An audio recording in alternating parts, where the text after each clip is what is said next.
Gusto ko ba daw, kapag yung nasa likuran ko siya, gusto ko ba daw na doon sa aking likuran niya inilalabas, hindi sa loob. Yan ang ating sasagutin. Kung gusto mong malaman, syempre ating kasagutan, tapusin ang ating video. At kung ikaw ay bago sa ating channel, please do me a favor, please do subscribe and click our tiny notification bell so that you'll be updated every time we have a new upload videos. Disclaimer din po, ang videos po natin ay para lamang po sa may bukas ang kaisipan at may malawak na pang-unawa. Kung wala po tayo nito, maaari na lamang pong mag-skip at mamili ng mga videos na nararapat para sa inyo.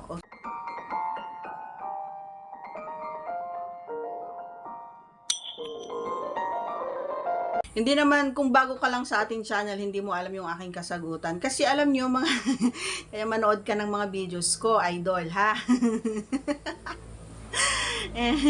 Ayun, sasagutin ko na. Alam nyo kasi mga idol, hindi naman siguro lingid sa kaalaman nyo na hindi ko gusto itong position na ito. Hindi ko talaga bet at hindi ko talaga paborito. Ayaw ko ito. Pero once in a while or nag-request naman din siya, okay, pumapayag din naman ako. Basta nasa tama. Alam mo yon, yung hindi talaga ilalagay sa dulo, hindi isa sa ganon, yung wag in ganon. Gusto ko sa ano lang, yung kalahati lang. Kumbaga, kalahati lang ha. Okay lang ba yung kalahati lang? Oo, okay lang yun. Yung ganon. Yan, nakikiusap siya kasi yun yung para sa akin parang gustong-gusto nila yun eh. Hindi ko alam kung, hindi ko rin matanong sa kanila kung bakit gustong-gusto nila yun.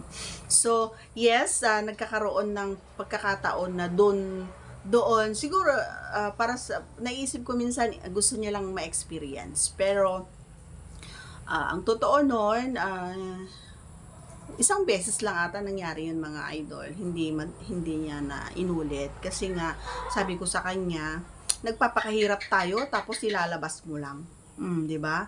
Mas masarap kasi kapag sa loob mo siya ganon. Okay, ngayon alam mo na. Ayoko sa labas, gusto ko sa loob. Ganon, mas masaya.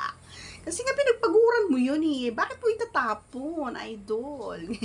Kaya bago ka mag-isip na gumawa nun, dapat handa ka, di ba? Dapat masaya ko ano yung kalalabasan. Okay?